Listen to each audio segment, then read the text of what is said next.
Hi Vijaypari, very warm welcome to the channel Shipra Mishra. This is Shipra Mishra and I hope you guys are doing fine. तो आज के इस video के अंदर हम discuss करने वाले हैं कि कैसे आप एक्सट्रैक्ट बेस्ड क्वेश्चंस में 100% स्कोर कर सकते हो by following some simple steps.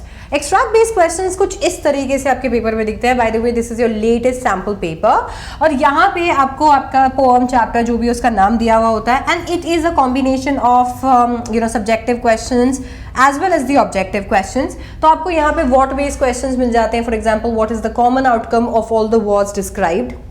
ठीक है, आपको यहाँ पे ऑब्जेक्टिव क्वेश्चंस मिल जाते हैं, आपको कंप्लीट द फॉलोइंग मिल जाते हैं, काइंड ऑफ फिलअप्स मिल जाते हैं, जैसे ये हो गया, ब्रैकेट्स में से वर्ड्स पिक करने हैं आपको.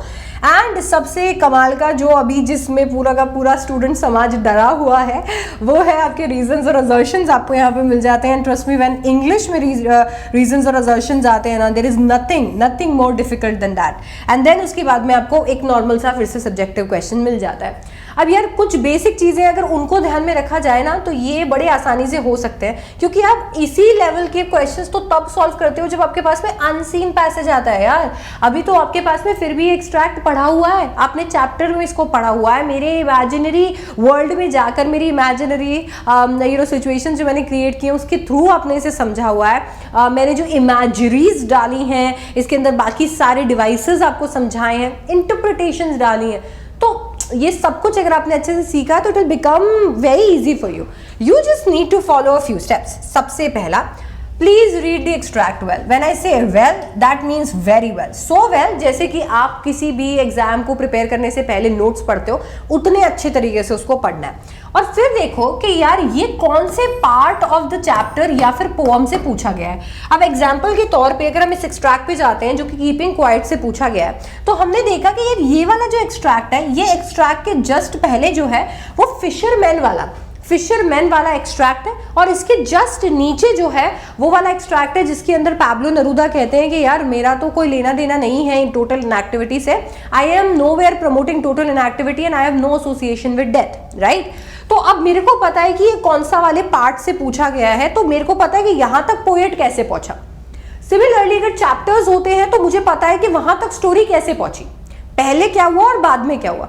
जब मुझे एग्जैक्टली वो पार्ट पता होता है ना तो मेरे लिए सारे तरीके के क्वेश्चंस करना, चाहे असर्शन बेस्ड क्वेश्चन हो, टोन बेस्ड क्वेश्चन हो, नरेशन बेस्ड क्वेश्चन हो, सब आसान हो जाता है. ओके, तो सबसे पहले तो मुझे ये पता करना है.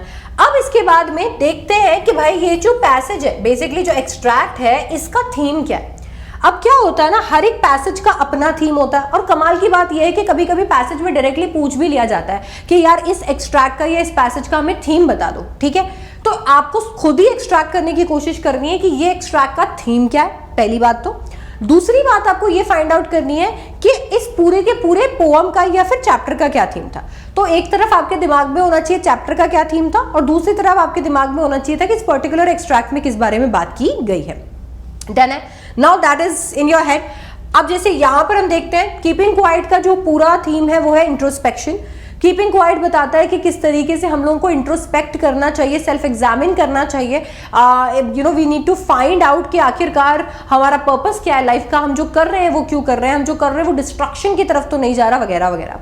अब जब हम इस पूरे एक्सट्रैक्ट को पढ़ते हैं तो इसका थीम क्या है. इसका थीम ये है कि जो वॉर है ना, वॉर्स, चाहे आप इन्वायरमेंट के खिलाफ वॉर कर रहे हो, चाहे आप केमिकल या गैस वॉर्स कर रहे हो, चाहे आप ऐसी वॉर कर रहे हो जो ह्यूमैनिटी के खिलाफ है, ये सारे वॉर्स आप जो लड़ रहे हो इनमें शायद आप जीत तो जाओगे पर आपके पास में कोई सर्वाइवर नहीं बचेगा. ठीक है, तो कहने का मतलब है कि वॉर मेंटालिटी जो है, उस वॉर मेंटालिटी से कैसे इंट्रोस्पेक्शन हेल्प करता है टू जैसे यहाँ लिखा हुआ है, would put on clean clothes to come to a new ideology. एक नई मेंटालिटी या नई आइडियोलॉजी पे पहुंचने के लिए कैसे इंट्रोस्पेक्शन मदद करता है उसके बारे में ये है. ठीक है, अच्छा, इसके साथ में यहाँ पर ब्रदरहुड को, यूनिटी को भी प्रमोट किया गया है. तो यहाँ पे ब्रदरहुड है, ब्रेदरिन है, यूनिटी है, कैसे वॉर मेंटालिटी को शिफ्ट करके पीस मेंटालिटी पे कन्वर्ट किया गया, वो हमें देखने को मिलता है. तो जब मुझे ये समझ में आ गया कि एक्सट्रैक्ट किस बारे में बात कर रहा है, अब मेरे लिए क्वेश्चंस कुछ खास डिफिकल्ट नहीं होने वाले हैं. अब मैं क्या करूंगी, अब मैं देखूंगी कि क्या मेरे एक्सट्रैक्ट में कोई स्पेशल वर्ड्स है, कोई ऐसे वर्ड्स हैं जो मैंने आपको बताए हैं कि भाई इन पे क्वेश्चंस बन सकते हैं और आपने वो वर्ड स्पॉट कर लिए। अब एग्जांपल के तौर पे जब आप इस एक्सट्रैक्ट को देखते हो तो आप देखते हो कि यहाँ पे ये वॉर रिपीट हो रहा है, victory with no survivor, then clean clothes के अंदर खास करके हमने देखा क्लीन क्लोथ्स के अंदर एक लिटरेरी डिवाइस भी है ना, एलिट्रेशन भी है, then it has a deeper meaning as well, and then with their brother represents the brethren. तो ये मैंने यहाँ पर कहीं ना कहीं सोच लिया है कि अच्छा ये इस टाइप के वर्ड्स हैं। अब दैट मीन्स इनमें से बाहर कुछ नहीं आएगा, 4 लाइन का तो पूरा का पूरा एक्सट्रैक्ट है, इससे बाहर वो क्या ही पूछेंगे, राइट। तो जब मैंने वो फिगर आउट कर लिया, now it's time to go back, ठीक है। Now read the questions one by one and identify the lead words. एक एक करके क्वेश्चन पढ़ेंगे, एक एक क्वेश्चन में जो भी लीड वर्ड होगा उसको आइडेंटिफाई करेंगे। मेरे पास एक्सट्रैक्ट खुला हुआ है, आराम से उस एक्सट्रैक्ट को देखेंगे और फिर क्या करेंगे, आंसर अपना प्रिपेयर करना, फ्रेम करना शुरू कर देंगे। अगर सब्जेक्टिव क्वेश्चंस हैं तो ऐसे में मैं क्या करूंगी, मेरे चैप्टर को या फिर मेरी पोएम को रिकॉल करूंगी और वहां से मेरे को जितने भी फैक्ट्स मिल रहे हैं मैं वो फैक्ट्स उठाऊंगी और फिर अपने खुद के वर्ड्स में, अपने खुद के लैंग्वेज में लिख दूंगी। पर अगर ऑब्जेक्टिव क्वेश्चन है तो मैं एलिमिनेट करूंगी, अभी करके दिखाऊंगी आपको। तो एलिमिनेट करूंगी, जितने भी रॉन्ग ऑप्शन है उनको एलिमिनेट कर दूंगी और अपने दिमाग में एविडेंसेस दूंगी कि यार अगर ऑप्शन ए करेक्ट है तो क्यों है, एंड देन उसको टिक कर दूंगी। ठीक है क्या? बेसिक थिंग्स राइट करने से चीजें एकदम सही होंगी। देखो, what is the common outcome of the Wars describe. अब यहाँ पे मेरे को पता है वॉर्स कहाँ पे है, यहाँ पे है। अब इस वॉर्स का आउटकम क्या बताया है, विक्ट्री विथ नो सर्वाइवर। क्या बताया है, विक्ट्री विथ नो सर्वाइवर। अब मेरे पास फैक्ट क्या है, विक्ट्री विथ नो सर्वाइवर। मुझे क्या करना है, इसको सिर्फ एक्सप्लेन करना है। मुझे सिर्फ इसे एक्सप्लेन करना है कि यहाँ पे पैब्लो नेरूदा ने जो कॉमन आउटकम डिस्क्राइब किया है वो ये है कि शायद इन वॉर्स को हम जीत तो जाएंगे पर इन्हें सेलिब्रेट करने के लिए पीछे कोई बचेगा ही नहीं। That's it, that's it. आगे बढ़ेंगे। What does the imagery of walking about with their brothers in the shade primarily represent? भाई ये क्या represent करता है? अभी मैंने तुम्हें बताया था, दिमाग में मैंने सोचा कि यार ये क्या है, क्या है, ये तो ब्रेदरेन है, ये तो भाईचारा है, ये तो ब्रदरहुड दिखाता है, ये तो दिखाता है कि कैसे सारे के सारे लोग एक ही डायरेक्शन के अंदर आगे बढ़ रहे हैं, राइट। तो the readiness of the further conflicts, a return to normal activities post conflict, a moment of unity and peaceful reflection, the physical environment of a typical war zone। अब मुझे पता है कि यहाँ पर कुछ मेरे को पॉजिटिव चाहिए और पॉजिटिव ऑप्शन में readiness for the further conflict, ये तो नेगेटिव है, मुझे तो भाईचारा दिखाना है तो ये नेगेटिव है, तो ये एलिमिनेट कर दिया।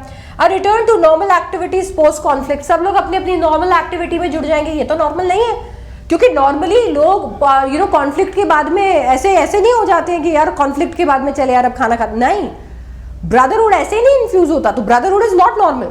तो इसीलिए return to normal activities post conflict is not happening. अच्छा, the physical environment of a typical war zone, ये जो दिख रहा है it is not typical war zone, क्योंकि यहाँ पे क्या हो रहा है, यहाँ पे सारे के सारे लोग एक साथ एक ही ब्रेदरिन के अंदर चल रहे हैं, एक साथ एक ही ब्रेदरिन के अंदर चल रहे हैं, एक साथ हाथ में हाथ डाल के चल रहे हैं, representing brotherhood, unity, walking under the same shade, that means same sky है जो सब लोगों को प्रोटेक्ट कर रहा है। इसी वजह से ये भी नहीं होगा। तो अब मेरे पास एक ही ऑप्शन बच गया है जो कि है moment of unity and peaceful reflection. आगे बढ़ेंगे। Complete the following suitably. The putting of clean clothes by warmongers symbolizes. अब देखो, अगेन अगर तुमने मेरे एक्सप्लेनेशन सुने, तुम्हें बड़े अच्छे से आता है, बड़े अच्छे से आता है, तुम्हें और ज्यादा सोचने की भी जरूरत नहीं है। और क्लीन क्लोथ्स तो मैंने पहले ही अपने दिमाग में फिक्स कर लिया था जब मैं एक्सट्रैक्ट पढ़ रही थी, तो मेरे लिए शॉकर भी नहीं है। तो क्लीन क्लोथ्स में क्या है, क्लीन क्लोथ्स में एलिट्रेशन है, एलिट्रेशन के साथ साथ वो क्या बताता है, वो बताता है न्यू मेंटालिटी। तो it symbolizes new mentality, new ideology, it symbolizes the ideology, कौन सी आइडियोलॉजी, ब्रदरहुड की आइडियोलॉजी, यूनिटी वाली आइडियोलॉजी। तो यहां पर मैं इसके साथ में आगे क्या लिख सकती हूं, इट सिंबलाइजेस न्यू आइडियोलॉजी या फिर चेंज्ड पर्सपेक्टिव या फिर चेंज्ड आइडियोलॉजी, क्योंकि अभी तक मेरी आइडियोलॉजी थी कि मैं लोगों को मारूंगी, खत्म कर दूंगी, सब अपने आप को डोमिनेटेड दिखा दूंगी, पर अब मेरी आइडियोलॉजी जो है वो चेंज हो गई है। Select the correct option from the given brackets to fill in the blank. The excerpt tells us that the speaker dashed the destructive nature of modern warfare. अब यार यहाँ पर मेरे पास दो वर्ड्स है, एक है कंडेम, एक है ग्लोरीफाई। मेरे को पहले इनका मीनिंग फाइंड आउट करना है। अब अगर मेरे को मीनिंग नहीं पता है तो डेफिनेटली यहाँ पर मेरे को तुक्का मारना पड़ेगा, बट मुझे सबसे पहले, इससे पहले कि मैं इनका मीनिंग भी देखूं, मेरे को देखना है कि मेरा सेंटेंस किस कॉन्टेक्स्ट में, क्योंकि जब मैं ऐसे वाले क्वेश्चंस करती हूँ तो मेरे जो वर्ड्स है वो यहाँ पे contextually as well as grammatically fit होने चाहिए। तो मैं देख रही हूँ कि मेरा ये जो पूरा सेंटेंस है ये बताता है कि स्पीकर यानी Pablo Neruda destructive nature of modern warfare के बारे में क्या सोचते हैं, कहीं ना कहीं उसके बारे में बात कर रहा है कि वो क्या सोचते हैं। तो मेरे को पता है, चलो कंडेम का मतलब मुझे पता नहीं, मेरे को ग्लोरीफाई का मतलब पता है कि किसी चीज को बढ़ा चढ़ा कर बताया जा रहा है। तो ये तो नहीं सोचते हैं, वो ग्लोरीफाई तो नहीं करते हैं, बहुत ज्यादा तारीफें या बढ़ा चढ़ा कर तो नहीं बताते हैं, वो तो बल्कि इसको क्या करते हैं, कंडेम करते हैं, डिसलाइक करते हैं। तो इसीलिए मेरे लिए ये वाला यहाँ पर मैं फिट कर दूंगी। अब मुझे ये पता है कि ये क्या होना चाहिए, ग्रामेटिकली भी फिट होना चाहिए, कॉन्टेक्चुअली भी फिट होना चाहिए, ग्रामेटिकली भी फिट हो गया, कॉन्टेक्चुअली भी फिट हो गया, डन है क्या? ऑलराइट। इसके बाद में आता है हमारा सबसे खतरनाक question, which is read the assertion and reason below with reference to the given extract. Now assertion is the poet advocates for doing nothing as a way to prevent the devastation of the war. Reason कहता है doing nothing refers to a time for stopping any action for a few moments. Now choose the correct option regarding the relationship. Assertion कहता है poet advocate करते हैं कि कुछ नहीं करना है, इसलिए क्योंकि वो प्रिवेंट कर सके वॉर से होने वाले डिस्ट्रैक्शन को, और रीजन कहता है कि वो ऐसा इसके लिए करते हैं क्योंकि डूइंग नथिंग का मतलब होता है टाइम, किसी भी refers to a time for stopping any action, किसी टाइम के लिए, किसी मोमेंट के लिए किसी एक्शन को स्टॉप करना दिखाता है। तो अब मेरे पास में ऑप्शन है, पहला ऑप्शन है both the assertion and the reason are true and the reason is correct explanation of assertion. Both the assertion and reason are true but the reason is not the correct explanation of the assertion. The assertion is true but the reason is false. The assertion is false but the reason is true. अब सबसे पहले तो आपको यहां पर यह समझना होता है कि ये दोनों सही है क्या, क्या ये और ये सही है क्या, क्या ये दोनों ट्रू है क्या। अगर इन दोनों में से कोई एक भी फॉल्स है तो वैसे ही आपके ऑप्शंस खत्म हो गए। बट अगर ये दोनों ट्रू है तो वैसे भी खत्म हो गए। अगर ये दोनों ट्रू है तो मुझे पता है कि सी और डी इसका आंसर नहीं हो सकता, ए और बी में से होगा। अगर इनमें से एक भी फॉल्स है तो मुझे पता है ए और बी नहीं हो सकता, सी या डी में से होगा।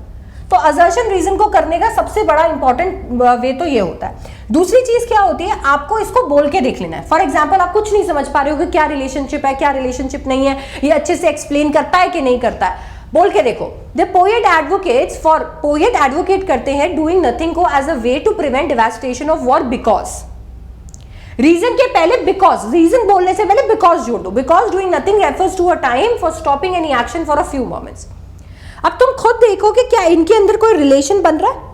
अगर दोनों ट्रू है तो क्या इनके अंदर कोई रिलेशन बन रहा है, बिकॉज ऐड करने से क्या ये सही से एक्सप्लेन कर पा रहा है, कर पा रहा है तो रीजन पे हाँ करेक्ट एक्सप्लेनेशन है उस पर टिक कर दो, नहीं कर पा रहा तो मत करो। तो अब यहां पर मैंने देखा कि यार असर्शन भी ठीक है, रीजन भी ठीक है। डूइंग नथिंग यही कहता है कि भाई कुछ टाइम के लिए तुम्हें पॉज लेना है, कुछ टाइम के लिए रुककर तुम्हें क्या करना है, तुम्हें इंट्रोस्पेक्ट करना है। तो अब मेरे लिए दोनों ट्रू है तो सी और डी तो एलिमिनेट हो गया। मैंने बिकॉज ऐड करके बोल के देखा तो बिकॉज ऐड करके बोलने पर ये एक ही लाइन में जा नहीं रहा, ये सेम तरीके से एक्सप्लेन कर नहीं रहा। तो इससे मेरे को क्या समझ में आया कि ये इसका करेक्ट एक्सप्लेनेशन नहीं है, and hence B will be the correct answer. Both the assertion and reason are true but the reason is not the correct explanation of the assertion. Last question कहता है how can the message in the excerpt about the outcome of wars be applied to promote peace. अब यार यहां पर excerpt में पहले तो message, अब मैंने क्या बोला था तुम्हें, पहले तुम थीम एक्सट्रैक्ट कर लो, तो थीम एक्सट्रैक्ट करा हुआ था। अब इसमें जो मैसेज है वो कैसे, about the outcomes of war, इसको पीस प्रमोट करने के लिए कैसे हम यूज कर सकते हैं। भाई यहां पर मैसेज क्या है, यहां पर मैसेज ये है कि तुम जितना मर्जी भी वॉर कर लो, इन वॉर्स को तुम जीत भी लोगे, पर तुम जिस तरीके का, जिस लेवल का डिस्ट्रक्शन करोगे, वो डिस्ट्रक्शन के बाद में कोई बचेगा ही नहीं उसे सेलिब्रेट करने के लिए। तो इसी वजह से हम ये जब जानते हैं कि पीछे बहुत डिस्ट्रक्शन होगा और हमें वॉर नहीं करनी चाहिए, तो हम लोगों को क्या करना चाहिए, बैठकर सुलह कर लेनी चाहिए। तो ये मैसेज हमें यही समझाता है, पीस को कैसे प्रमोट करता है, ये सुलह को प्रमोट करता है रादर देन वॉर्स। क्योंकि वॉर जब हम करते हैं तो शायद हम जीत भी जाते हैं, अपना डोमिनेंस भी एच कर देते हैं, बट रिजल्ट ये निकलता है कि पीछे कोई बचता ही नहीं है उसको सेलिब्रेट करने के लिए।